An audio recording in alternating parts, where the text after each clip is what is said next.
पिछले एपिसोड में हमने देखा था कि चैंतियान और उस डीमन एम्परर के बीच में बैटल हो रहा था, लेकिन ये बैटल बहुत ज्यादा इंटेंस होता है और चैंतियान ने अपनी पावर का इस्तेमाल करते हुए डीमन एम्परर की धज्जियां उड़ाकर रख दी थी। पर इससे होता ये कि उसकी खुद की स्पेशल पावर फुली एकदम एग्जॉस्ट हो जाती है और उसके सारे के सारे दोस्त वगैरह सब मारे जा चुके थे। पर तब ग्रेट एम्परर वहां पर आता है, अपनी पावर का इस्तेमाल करता है और सारे के सारे लोगों को रीइंकार्नेशन साइकिल के अंदर डाल देता है, क्योंकि जितने भी लोग यहाँ पर मरे थे सिर्फ रीइंकार्नेशन साइकिल के जरिए ही वो एक बार फिर से जिंदा हो सकते हैं। तो ग्रेट एम्परर यहाँ पर यही काम करा था, उसने सभी को रीइंकार्नेशन साइकिल के अंदर डाला और वहां से अंदर डालने के बाद वो सभी को एक और नई जिंदगी दे देता है। इस वजह से सारे के सारे लोग वहां पर होश में आ चुके थे और उस ग्रेट एम्परर ने सभी को एक खास जगह पर ले गया था जहां पर वो लोग आराम कर सकते हैं जब तक कि उनको यहाँ से बाहर जाने का प्रॉपर रास्ता ना मिले। जिसके बाद यहाँ से ये एपिसोड शुरू होता है। तो इस एपिसोड की शुरुआत में तो अब हम यहाँ पर दोनों के दोनों एम्परर को देख पाते हैं। वो यहाँ पर सीक्रेट रैंक के अंदर ही आए हुए थे और यहाँ से बाहर निकलने का रास्ता ढूंढ रहे थे कि कैसे चैंपियन को उसके सेक्टर में वापस भेजा जा सकता है, क्योंकि ये जगह पूरी तरह से कोलैप्स हो रही थी। लेकिन फिर भी उनको यहाँ से बाहर निकलने का कोई ऐसा ढंग से रास्ता मिलता ही नहीं। ये देखकर वो दोनों परेशान हो जाते हैं और कहने लग जाते हैं कि अगर ऐसा ही रहा तो हमें यहाँ से बाहर निकलने का कोई रास्ता मिलेगा ही नहीं। और सारे के सारे लोग कुछ टाइम के लिए ही अभी तो सेफ है, लेकिन बाद में वो कितने टाइम तक अपने सेफ को रख पाएंगे उतनी जगह पर। और हमने जल्दी यहाँ से बाहर निकलने का जगह नहीं ढूंढी, तो जहाँ पर अभी चैंपियन और बाकी लोग मौजूद है वहां पर भी उनको दिक्कत आ सकती है। तो वहीं चैंपियन के दोस्त वगैरह भी अपनी कल्टिवेशन वगैरह कर रहे थे और ये जगह जो थी, जो कि ग्रेट एम्पायर ने अपनी पावर से बनाई थी, ये जगह बहुत सारी स्पेशल एनर्जी से भरी हुई होती है और यहाँ पर कल्टीवेशन करने में बहुत फायदा हो रहा था उनको। कम ही मेहनत में ज्यादा तक के उनकी कल्टीवेशन पावर इंक्रीज हो रही थी। तो इसी वजह से वो लोग खुश होते हैं और एक के बाद एक करते हुए काफी टाइम तक अपनी मेहनत करते जाते ताकि खुद को स्ट्रॉन्ग बना सके। पर जब सारे लोगों की नजर जाती है चैंपियन के ऊपर, तो वो लोग ये नजारा देखकर बिल्कुल हैरान रह चुके थे कि हम कितनी भी मेहनत क्यों ना कर ले, कितना भी अपने आप को स्ट्रॉन्ग क्यों ना बनाए, लेकिन उस चैंपियन के आसपास भी नहीं आ पा रहे हैं। न जाने वो करता क्या है, किस तरह से कल्टीवेशन करता है, उसका हिसाब भी नहीं है। उसकी पावर देखकर ऐसा लगता है कि वो अपनी कई सारी कल्टीवेशन पावर को दबा के रखे हुए और अपना ब्रेक थ्रू भी वो नहीं किया, इसलिए कि अगर वो एक बार में ब्रेक थ्रू करे ना तो वो 4-5 लेवल एक साथ ब्रेक थ्रू कर ले या फिर एक रैम ही ब्रेक थ्रू कर डाले एक बार के अंदर। क्योंकि उसकी पावर को देखकर ऐसा ही लगता है कि अगर अब वो ब्रेक थ्रू करेगा ना तो सीधा का सीधा सेंट रैम को ब्रेक थ्रू करेगा, बाकी जितने भी रैम छोटे छोटे आते हैं वो सबको छोड़ देगा। क्योंकि ये बंदा है ही इतना ज्यादा स्ट्रॉन्ग कि इसकी पावर का हिसाब लगा पाना या फिर इसका मुकाबला कर पाना बिल्कुल नेक्स्ट टू इम्पॉसिबल है स्ट्रॉन्ग से स्ट्रॉन्ग बंदे के लिए। चैंपियन अपनी सारी की सारी पावर का इस्तेमाल करता है, जितनी भी उसके पास मार्शल स्पिरिट थी वो सबको समन करता है, जितनी भी उसके पास कलर की लाइटनिंग पावर थी वो सबको एक्टिवेट करता है, जितनी भी उसके पास एलिमेंट की पावर थी वो सब पावर को एक्टिवेट कर चुका था और सारी पावर को वो यहाँ पर इंक्रीज कर रहा था, क्योंकि ये जगह उसको काफी सही लगी और यहाँ पर उसकी सारी पावर इंक्रीज हो जाती है। और ऐसा ही चलता ना तो कुछ टाइम के अंदर हो सकता है कि चैंपियन अपना सेंट रैम ब्रेक थ्रू भी कर ले। जितनी भी उसकी मार्शल स्पिरिट थी सारी की सारी अपने फटाफट से ब्रेक थ्रू करने लग जाती है। चैंपियन की हर एक पावर यहाँ पर धीरे धीरे करते हुए अपना ब्रेक थ्रू कर रही थी। इस वजह से चैंपियन जो था वो काफी ज्यादा ऑरा के प्रेशर से घिर चुका था। वो ऑरा इतना ज्यादा होता है चैंपियन के शरीर के ऊपर कि उसके शरीर में क्रैक्स पड़ने लगे थे, मानो अब यहाँ पर वो फट जाएगा। चैंपियन को समझ नहीं आता कि ये क्या हो रहा है मेरे साथ, मैं ब्रेक थ्रू करने वाला हूँ या फिर मेरे साथ हो क्या रहा है, मेरा शरीर तो नहीं फटने वाला ना, क्योंकि मैंने इतनी ज्यादा पावर को होल्ड कर लिया कि वो मेरे शरीर को फाड़ रही है। मुझे समझ नहीं आ रहा कि मैं करूँ तो करूँ क्या, लेकिन फिर भी यहाँ पर चैंपियन रुकता नहीं, वो मेहनत करता चाहता है, वो करता ही जाता है और यहाँ पर अपनी मार्शल सोल वगैरह जो थी वो उसको और ज्यादा स्ट्रॉन्ग बनाने में लगा हुआ था। उसकी जितनी भी मार्शल स्पिरिट वगैरह थी सारी की सारी मार्शल स्पिरिट अपना ब्रेक थ्रू कर चुकी थी और उसकी सारी मार्शल स्पिरिट अपने काफी ज्यादा पीक पर पहुंच जाती है। बाकी लोग नजारा देखकर ये बिल्कुल पागल हो जाते हैं कि यार हमारे पास एक ढंग की मार्शल स्पिरिट नहीं है और इसकी मार्शल स्पिरिट तो देखो, ये कितने घंटों से खाली अपनी मार्शल स्पिरिट का ही ब्रेक थ्रू करवा रहा है। ये इंसान है कि क्या है, 1 2 3 4 कितनी मार्शल स्पिरिट को ये रखा है अपने पास में। ऐसा इंसान हमने जिंदगी में पहली बार देखा जिसके पास इतनी ज्यादा मार्शल स्पिरिट हो। ये करता क्या है, कहाँ से लाता है इतनी मार्शल स्पिरिट को। पर चैंपियन किसी भी बातों का ध्यान नहीं देता और सारी की सारी मार्शल स्पिरिट का वो ब्रेक थ्रू करवाया जा रहा था। और इस वजह से जब सारी मार्शल स्पिरिट का ब्रेक थ्रू होता है तो चैंपियन की पावर काफी हद तक के इंक्रीज हो चुकी थी। और जैसे ये काम चैंपियन ने किया था उसकी बॉडी जो थी ना वो ट्रांसफॉर्म हो जाती है। अब जैसे उसकी बॉडी फट रही थी उसकी बॉडी ट्रांसफॉर्म हो रही थी और अब उसकी जो फिजिकल स्ट्रेंथ थी वो पहुंच जाती है सेंट रैम के ऊपर। मतलब चैंपियन अब अपनी बॉडी को सेंट रैम पे पहुंचा चुका है, बस अब पावर की सेंट रैम को ब्रेक थ्रू करने की बारी है। अगर ये कर ले तो सेंट रैम पे चैंपियन पहुंच जाएगा। तो सारे के सालों जब ये नजारा देखते हैं ना वो कहने लग जाते हैं कि भाई क्या कमाल का बंदा, हमें तो इससे जलन होने लग गई है, ये कहाँ से लाता है इतनी पावर को, ये करता क्या है। हमने आज तक बहुत सारे स्ट्रॉन्ग बंदों को देखा है जो कितने ज्यादा कमाल के होते हैं, कितनी ज्यादा अपनी पावर को स्ट्रॉन्ग बना कर रखते हैं, लेकिन चैंपियन जैसा हमने किसी इंसान को नहीं देखा। अगर वो ढंग से ब्रेक थ्रू करना चाहता और अगर खुद की वो पावर पे ध्यान दिया होता ना तो अब तक कि वो सेंट रैम के भी कितना आगे चला गया होता। लेकिन ये एक साथ में अपनी सारी पावर को स्ट्रॉन्ग करने के साथ चलता है। उसको ये मतलब नहीं कि उसकी एक पावर कम रहे और दूसरी पावर ज्यादा रहे, उसको चाहिए तो सारी की सारी पावर स्ट्रॉन्ग होनी चाहिए। यही चीज तो उसको बाकियों से अलग बनाती है और बाकियों से कहीं गुना ज्यादा स्ट्रॉन्ग बनाती है कि सेम लेवल पे होने के बावजूद भी इस इससे ज्यादा लेवल के वाले को बंदों को आराम से हरा देता है, क्योंकि इसकी सारी पावर एक साथ स्ट्रांग है। ऐसा नहीं कि कोई एक पावर स्ट्रांग है जिसके चलते वो अटैक कर पाता है, हर एक अटैक जो करता है ना वो बहुत लाजवाब होता है। ऐसे बंदे से फाइट करना तो एक सपना ही रह जाता है। काश हम भी इतने स्ट्रांग होते कि इसको एक अच्छा वाला चाहे दे पाते। इससे फाइट करने का तो मजा ही अलग होता है।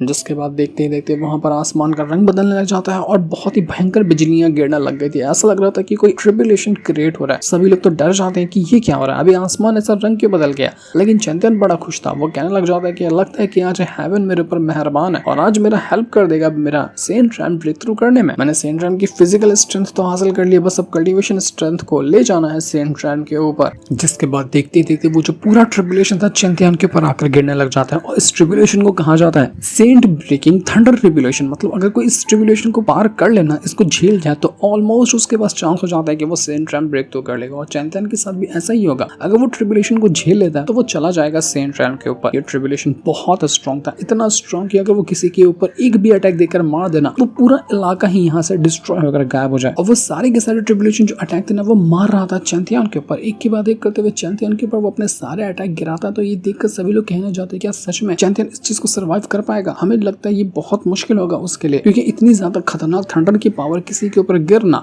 और उसका अपने आप को बचा पाना ये ऑलमोस्ट इम्पॉसिबल है। कहीं चैंपियन को कुछ होना चाहिए। हमें तो नहीं लगता कि इस चीज को सर्वाइव कर पाएगा। ये चीज सर्वाइव करना बहुत ज्यादा मुश्किल है। चैंपियन कहना चाहते कि क्या हुआ हेवन, तुझे मुझसे जलन हो गई है क्या मुझे अपना सेंट रैम ब्रेक थ्रू करने भी नहीं दे रहा। तो कैसे अरे गरे ट्रिबुलेशन को मेरे पास भेज चुका और तुझे भेजकर ये लगता है कि तू यहाँ पर सच में मुझे रोक देगा अपना सेंट रैम ब्रेक थ्रू करने में। तो ये तेरा सपना है। जितना तू मुझे तड़पाता है, जितना तू मुझे तकलीफ दे देना, सच बता रहा हूँ मुझे उतना ही ज्यादा मजा आता है। तो ठीक है, जो अब तूने अपनी पावर भेजी है मुझे यहाँ पर रोकने के लिए, सेंट रैम ब्रेक थ्रू करने के लिए, तो अब मेरी पावर को भी जरा टेस्ट करके देखा। वो भी अपनी पावर का इस्तेमाल करता और सीधा एक की बाद एक करते हुए कई अटैक देकर मारता ट्रिबुलेशन के ऊपर, ताकि वो ट्रिबुलेशन की धज्जियां उड़ाकर रख सके और हेवन को दिखा दे कि मैं यहाँ पर सिर्फ तेरा ट्रिबुलेशन झेलने नहीं आया, बल्कि तेरे ट्रिबुलेशन को उसकी औकात दिखाने के, उसको डिस्ट्रॉय करने के लिए आया हुआ। और आखिरकार जिस टाइम का हम काफी टाइम से इंतजार कर रहे थे वो हो जाता है। चैंपियन ने अपना ब्रेक थ्रू कर लिया और वो पहुंच चुका था सेंट रैम के ऊपर। चैंपियन के सभी दोस्त एकदम खुश की चैंपियन तुमने कमाल कर दिया, तुमने सच में सेंट रैम को ब्रेक थ्रू कर लिया, हमें तुमसे यही उम्मीद थी, तुम सेंट रैम पे पहुंच चुके हो। लेकिन टेंशन वाली बात उनके लिए ये थी कि अगर कोई बंदा ट्रिबुलेशन के बाद सेंट रैम पे पहुंच जाता है, उसने ट्रिबुलेशन को रोक लिया, तो ट्रिबुलेशन को सीधे सीधे से अब यहाँ से चले जाना चाहिए। लेकिन वो ट्रिबुलेशन यहाँ से नहीं गया था, वो अभी भी वहां पर मौजूद था, चैंपियन को मारने के लिए तैयार था। देखते ही देखते ट्रिबुलेशन की जो पावर थी वो बहुत भयंकर तरीके से इंक्रीज हो जाती है। और अब यहाँ पर जब चैंपियन ने हेवन को चैलेंज कर दिया था कि मैं यहाँ पर तेरा ट्रिबुलेशन को रोकने नहीं बल्कि उसको डिस्ट्रॉय करने आया, तो इस वजह से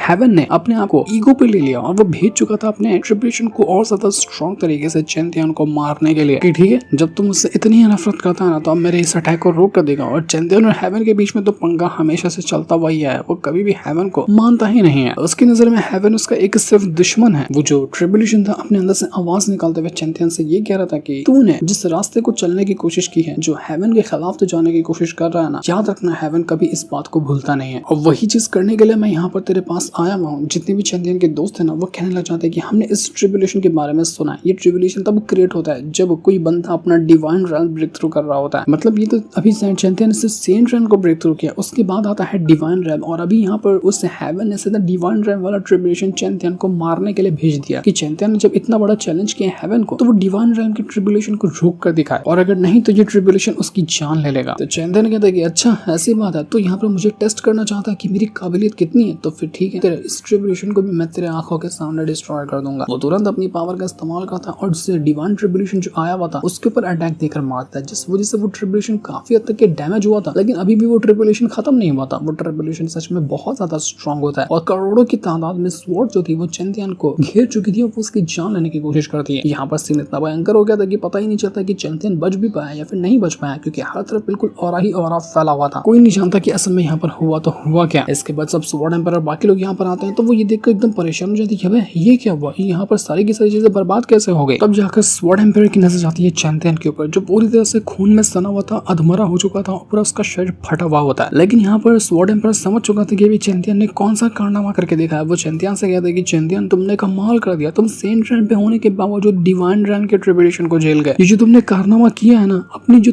आने वाली तुम्हारी जनरेशन होगी सबको तुम ये कारनामा बता सकते हो कि मैंने कितने रैम पे होने के बावजूद कौन से रैन के डिवाइन ट्रिब्यूलेशन को झेला और हेवन को उसकी औकात दिखाई। सच में जो तुमने आज कारनामा किया है ना, आज तक इतिहास में कभी किसी ने ये करने के बारे में सोचा भी नहीं होगा जो तुमने करके दिखाया है। तो चंदन कहता है कि अरे बस बस मेरी इतनी तारीफ मत करो, मेरी तो आज सच में बता रहा हूँ फट के हाथ में आ गई थी। मुझे लगा था कि मैं मर जाऊंगा जब हेवन इतने ज्यादा गुस्से में मुझसे, तो क्योंकि ट्रिब्यूलेशन इतना स्ट्रॉन्ग था कि ये मेरी जान लेने ही वाला था, लेकिन पता नहीं मैं कैसे सर्वाइव कर गया, लेकिन कर गया मैं।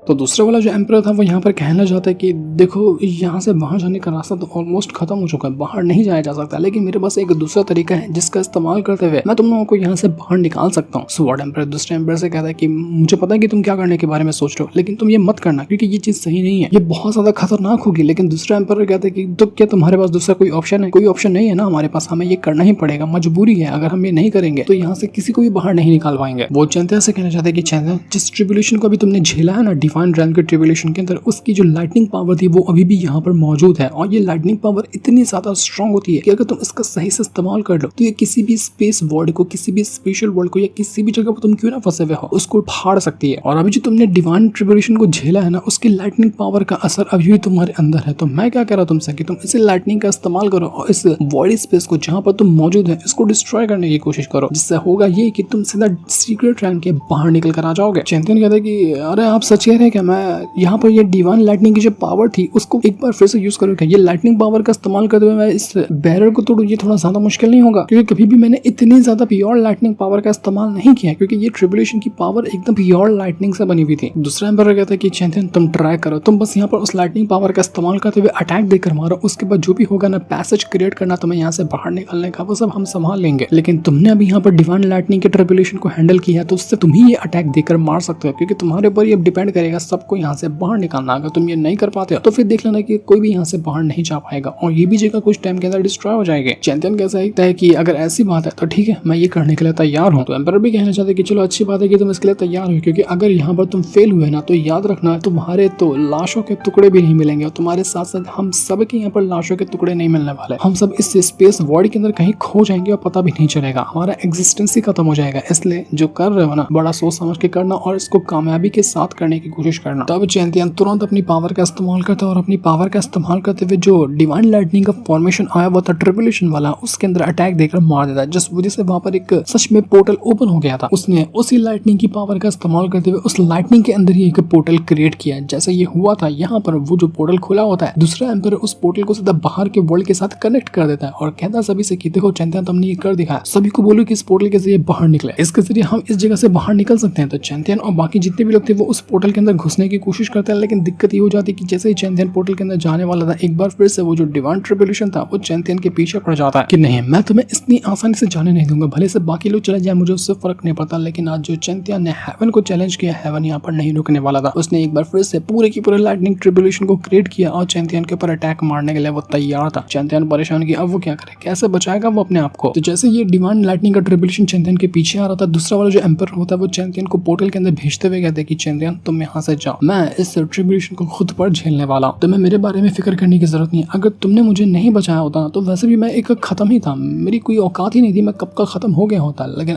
आज अगर मैं तुम्हें बचाते हुए अपनी जान गंवा देता हूँ, अपनी सोल को डैमेज कर देता हूँ, मुझे उससे फर्क नहीं पड़ता, लेकिन मैं इस ट्रिब्यूलेशन को खुद पर झेलूंगा और तुम यहाँ से चले जाओ। मतलब चैंपियन को बचाने के लिए वो दूसरा वाला जो एम्परर था अपने आप बलिदान दे रहा था, वो अपनी कुर्बानी दे रहा था उस ट्रिब्यूलेशन के सामने ताकि चैंपियन को वो बचा सके। काफी इमोशनल कर देने वाला सीन था। और अब यहाँ पर चैंपियन के पास दो एम्परर की सोल नहीं रहेगी जो उसको हमेशा हर चीज में गाइड करे। अगर ये एम्परर खत्म हो गया तो यहाँ पर अब चैंपियन के पास सिर्फ एक ही सोल रह जाएगी एम्परर वाली, जो उसको गाइड कर सकती है। वो जो दूसरा एम्परर था चैंपियन से कहता है कि चैंपियन उम्मीद करता हूँ कि मैं बच जाऊँ और वापस से फ्यूचर में तुमसे मुलाकात करूँ, क्योंकि तुम बहुत अच्छे इंसान हो, तुम्हारे साथ जितने भी लम्हे गुजारे हैं मुझे बहुत अच्छा लगा। दूसरा एम्परर स्वॉर्ड एम्परर से कहता है कि चैंपियन का ख्याल रखना, मैं चैंपियन की सारी जिम्मेदारी तुम्हारे अकेले कंधों पर देते हुए जा रहा हूँ। चैंपियन बहुत टैलेंटेड है, वो सब कुछ हैंडल कर लेगा, लेकिन फिर भी तुम्हें उसकी मदद करनी होगी। और इतना कहने के बाद वो दूसरा एम्परर अपनी सोल को भेज देता है उस ट्रिब्यूलेशन की तरफ, ताकि वो ट्रिब्यूलेशन को झेलते हुए चैंपियन को यहाँ से बाहर भेज सके। चैंपियन पोर्टल के बाहर चला गया था और उसकी सोल जो थी एम्परर की वो ट्रिब्यूलेशन के साथ भिड़ जाती है और उसकी सोल अब यहाँ पर खत्म होने लग गई थी। वो कहता है चैंपियन से कि चैंपियन बस मेरा यही एक सपना है कि मैं फ्यूचर में तुमसे एक बार फिर से मिलूं, लेकिन मुझे नहीं लगता कि शायद ये चीज कभी होने वाली है। पर हाँ, वो दिन मैं तुमसे मिलने के लिए जरूर रहूंगा जब तुम दुनिया की कामयाबी को हासिल कर चुके होगे, दुनिया के नंबर 1 कल्टिवेटर जिस दिन बनोगे ना, तो मैं अगर हेवन में भी रहूंगा या फिर आफ्टर लाइफ के अंदर क्यों ना रहूंगा, वहां से भी तुमसे मिलने के लिए आऊंगा। चाहूंगा, इसलिए जल्द से जल्द पूरी दुनिया की रैंकिंग जो है उसमें नंबर 1 पोजीशन हासिल कर लो। और इतना कहते कहते शायद यहाँ पर दूसरे एम्पर की सोल डैमेज हो चुकी थी, वो खत्म हो चुका था, जिससे इनको दिखाते साथ ही ये वाला एपिसोड यहीं पर एंड हो जाता है। Thanks for watching.